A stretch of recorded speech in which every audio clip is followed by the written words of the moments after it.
مراسم چهارشنبه سوری یه سر به بازار بزنیم ببینیم که چیا میتونیم پیدا کنیم. هرچند نمیرفتیم من باز همه جا میشد اینا رو خرید.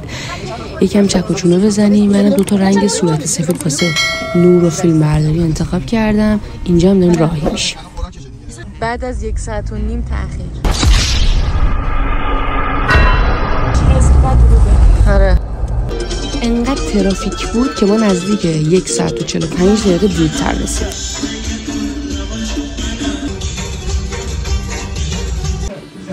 از اونجایی که سلطان رژیمه و باید غذای سالم بخوره وسط راه فیله گرفتیم که من بخورم. آتیش رو روشن کردیم. اینجا استارتش از اطراف بود. شروع خوبی نداشتیم. کلا سمت خودمون میومد.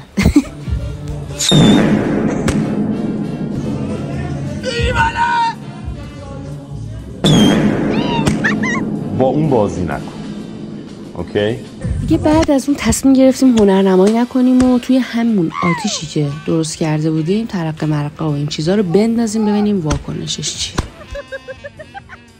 این ترقه است. چی میگی؟ فقط صدا میده. بریم. نمیدونم چیه روشنش میکنیم. نور چه رنگی میده؟ نور سبز و آبی.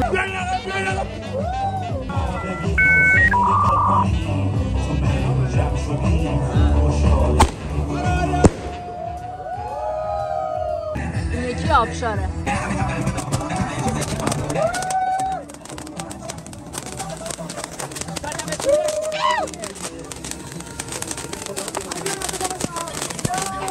اینو نمیدونیم چیه. 1 hour later.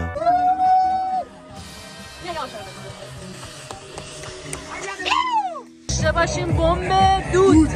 A few moments later.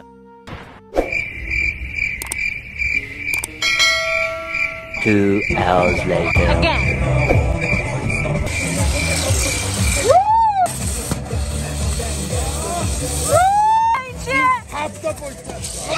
Shots fired! Shots fired!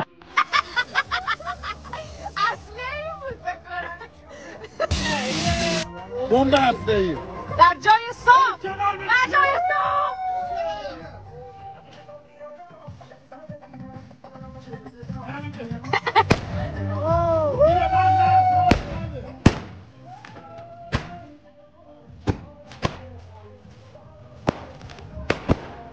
خلاصه دیگه هر هنرنمایی بلد بودیم رو کردیم و منم اون وسط فقط میخندیدم.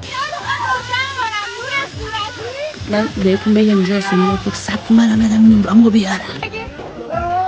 وقتی فقط میخوای فیلم بگیری ولی کمک گیر میده که روشن روشن روشن. این خیلی دوست داشتم. خیلی کوچولو بود و خیلی هم نورای باحالی رو اونجا بود. انگار که لیزری بود.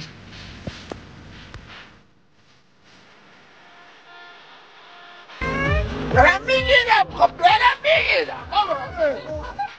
ادامهشو میذارم خودتون ببینید. تصویر خودش گویای همه چیزه.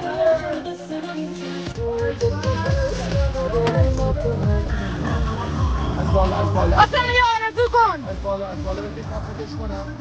اصلا یه آرزو میکنم که تمام تا اول بزنی دوستم. بگو پولدار شمینه بگو بلکن دوستی با خودم پولدار میشه برام و تمام.